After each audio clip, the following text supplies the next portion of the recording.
नाज़रीन कराम, वाशिंगटन से इंतहाई हौलनाक कुछ खबरें इस वक्त सामने आ रही हैं। एक जानिब तो अमेरिका ने यूं लग रहा है कि दोबारा से ईरान पर हमले का मंसूबा बना लिया है। अमेरिका की दो स्टेटमेंट्स, एक स्टेटमेंट जो सलामती काउंसिल में अमेरिकी मंदूब ने दी और दूसरी स्टेटमेंट जो व्हाइट हाउस की तरफ से आई है। इस स्टेटमेंट में ईरान के लिए वाज़ेह धमकी मौजूद है। तो अब यूं लग रहा है कि अमेरिका ने अपना जो हमले का मंसूबा था उसे खत्म नहीं किया, उसे पोस्टपोन किया। इस सब के अंदर अमेरिका ईरान जंग में जलती पर तेल पड़ चुका है। सलामती काउंसिल में जो डेवलपमेंट्स हैं उसमें रशिया और चाइना का मौक़िफ़ बहुत अहम है और ईरान के पासदारान इनकलाब के कमांडर जो हैं उन्होंने भी यही स्टेटमेंट दी है कि जंग अभी भी मुसल्लत है, यानी द वॉर इज ऑन, जंग शुरू एक तरह से हो चुकी है। इसीलिए ईरान जो है वो हाई अलर्ट पे है। और इससे पहले भी जब अमेरिका ने ईरान के साथ मुज़ाकरात की बात की, ट्रंप ने एक ट्वीट किया। उस ट्वीट के बाद जून 2025 में, पिछले साल, चंद घंटों के बाद, एक दफा तो उस ट्वीट के बाद लगा कि भाई अब मुज़ाकरात होने लगे हैं, बड़ी बेहतरीन बात है, लेकिन चंद घंटों बाद इसराइल जो है उसने ईरान पर हमला कर दिया। 12 रोज़ा जंग छिड़ गई, जिसके बाद अमेरिका ने भी V2 बमबार तैयारों से बमबारी कर दी। तो इसे एक आप ये भी कह सकते हैं कि सज्जी दिखा के क्या ईरान को खबी मारने का प्लान है। इस चीज़ को भी डिस्कस करते हैं। अगर अभी तक आपने इस वीडियो को लाइक नहीं किया, लाइक जरूर कर दें। हमारे इस चैनल को भारत, अफगानिस्तान और पाकिस्तान मुखालिफ अकाउंट्स की तरफ से रिपोर्ट किया जा रहा है। इस रिपोर्टिंग का असर जाहिर करना आपके हाथ में है। इस वीडियो को लाइक करें, एक के बजाय ज्यादा से ज्यादा कमेंट्स करें और अगर हो सके तो इस वीडियो को आपने मुख्तलिफ व्हाट्सएप ग्रुप्स के अंदर शेयर भी करना है। 7 बड़ी खबरें जल्दी जल्दी डिस्कस कर लेते हैं, वक्त कम और खबरें ज्यादा।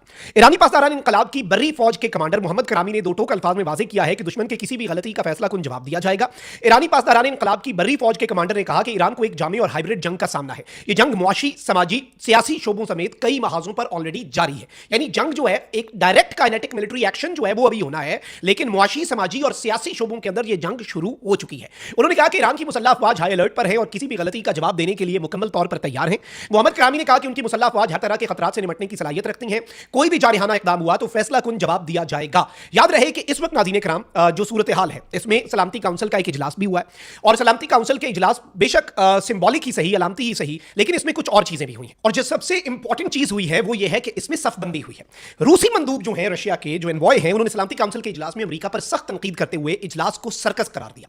रूसी मंदूब ने कहा कि सलामती काउंसिल का इजलास सर्कस से ज्यादा कुछ नहीं, यह इजलास बुलाना शर्मनाक है। उन्होंने कहा कि इजलास आलमी अमन के लिए बुलाया जाना चाहिए था, ना कि ईरान के अंदरूनी मामलात में मुदाखलत के लिए। बैरूनी कुव्वतें ईरान में मौजूदा हालात को बढ़ावा दे रही हैं। रूसी मंदूब ने मजीद कहा कि शहरियों और इमलाक का तहफ़्फ़ुज़ ईरानी हुकूमत की तरजीह है। अमेरिका की जानिब से ईरानी अवाम को कहा गया कि वो इदारों पर कब्जा करें।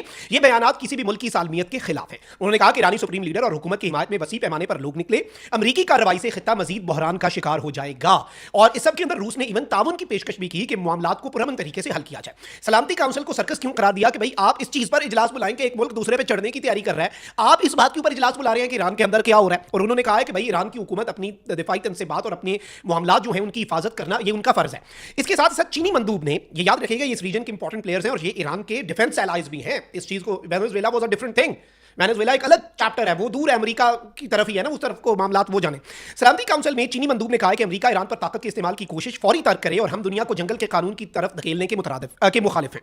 चीनी मंदूब ने कहा कि अमेरिका ईरान को मुसलसल ताकत के इस्तेमाल की धमकियां दे रहा है, जिससे मशरिक़ वस्ता में एक और जंग के बादल मंडला रहे हैं। उन्होंने कहा कि अमेरिका ईरान पर ताकत के इस्तेमाल की कोशिश को फौरी तौर पर रोके, दुनिया जंगल के कानून की तरफ नहीं बढ़ने देंगे। चीनी मंदूब ने कहा कि चीन किसी भी मुल्क की सालमियत के खिलाफ ताकत के इस्तेमाल की मुखालफत करता है। चीन चाहता है कि मसाइल का हल अक़वाम मुत्तहिदा के चार्टर के मुताबिक हो। फिर उन्होंने कहा कि ईरान एक खुद मुख्तार मुल्क है, ईरानी अवाम को अपने फैसले करने में आजादी होनी चाहिए। ईरान को दरपेश मसाइल से निपटने के लिए आलमी बिरादरी को मदद करनी चाहिए। अब इस सब के अंदर मैं आपको यह बता दूं कि चीनी वजीर खारजा वांग यी जो है, उनसे ईरानी वजीर खारजा अब्बास अराक्ची जो है, उनकी टेलीफोनिक गुफ्तगू भी हुई और इस सब के अंदर यह यकीन दहानी कराई गई कि भाई मुश्किलात पर आप काबू पाएं और हम आपके साथ खड़े हैं।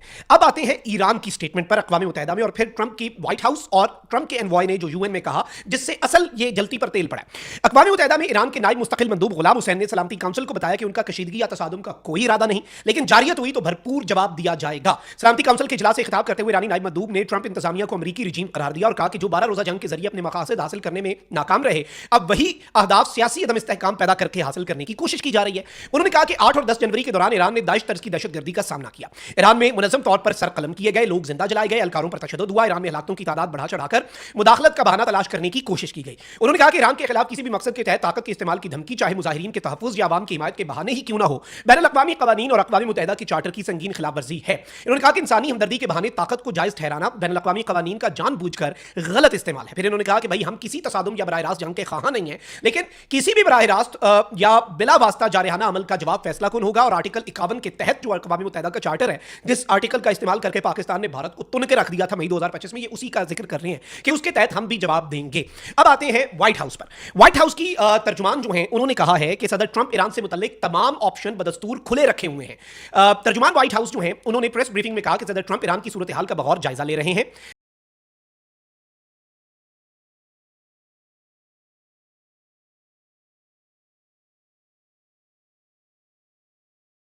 और उनकी टीम ने मुजाहिरीन की हलाकतें जारी रहने पर ईरान को संगीन नताइज से खबरदार किया। उन्होंने कहा कि ईरान में 800 अफराद की सजाए मौत रोकी गई है, इक्तिसादी दबाव बढ़ाने का अमल भी जारी है। याद रहे कि बरतानवी अखबार द टेलीग्राफ ने दावा किया है कि अमरीकी सदर ने अब ईरान पर जो हमले का फैसला है उसे तब्दील तो किया है, लेकिन ट्रंप क्या करने जा रहे हैं, ट्रंप अनप्रिडिक्टेबल है। और ट्रंप की ये जो अनप्रिडिक्टेबिलिटी है यही सबसे बड़ा मसला है। और इस सबके अंदर ईरान के हवाले से 800 लोगों को सजाए मौत के दावे का व्हाइट हाउस कह रहा है। इसके साथ ही साथ अमरीका ने एक बार फिर ईरान को सख्त पैगाम अक़वाम मुत्तहिदा की सलामती काउंसिल के अंदर बैठकर दिया और खबरदार किया कि ईरान में जारी, अब ये कह रहे हैं कि रुकी नहीं है, ये कह रहे हैं कि ईरान में जो कत्लो गारतगरी जारी है उसे रोकने के लिए तमाम ऑप्शन ज़ेरे गौर हैं। ईरान की सूरत हाल पर अक़वाम मुत्तहिदा की सलामती काउंसिल का इजलास हुआ। अमरीकी मंदूब ने इजलास से खिताब करते हुए कहा कि लाखों ईरानी हुकूमत के खिलाफ एहतजाज कर रहे हैं, हम ईरान के बहादुर अवाम के साथ खड़े हैं। अब ये जो स्टेटमेंट है ये बड़ी इंपॉर्टेंट है, जिसमें एक मरतबा फिर ईरान के अंदर एहतजाज करने वाले लोगों के साथ खड़े होने की बात की गई। इस सबके अंदर नाज़रीन कराम एक और चीज़ ये हुई है कि 2 यूएस एयरफोर्स के हैवी लिफ्टर्स जो हैं they are en route to the Middle East, यानी एक मरतबा फिर मिडल ईस्ट के अंदर डिप्लॉयमेंट बढ़ती जा रही है। वैसे सऊदी अरब और दीगर अरब ममालिक ने स्टैंड लिया, उन्होंने अपनी एयर स्पेस के इस्तेमाल से अमरीका बहादुर को रोक दिया। अमरीका के पास ऑप्शन ये है, एक तो वो इराक वाली साइड से आए, फिर इराक के अंदर जो मलेशिया है मकामी, उनका भी कमांडो एक्शन के लिए इस्तेमाल किया जा सकता है। अमरीका आपको पता है अपना दिफा बड़ा जरूरी बनाता है।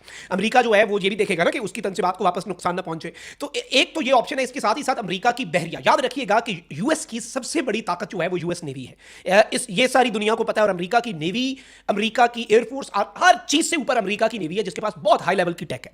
अमरीका की नेवी जो है असल गेम चेंजर, उसकी तरफ से अमरीका के तज्जियाकार कह रहे हैं कि असल गेम चेंजर रोल जो है यूएस नेवी भी अदा कर सकती है इस सब के अंदर, कि जो सबमरीन्स हैं उनसे क्रूज मिसाइल दागे जाएं ताकि ईरान जवाबी वार उस तरीके से ना कर सके। और उसके बाद अमेरिका ने देखे अपने दिफा को सबसे पहले इंश्योर करना होता है, उसकी एक स्ट्रैटेजी है ना।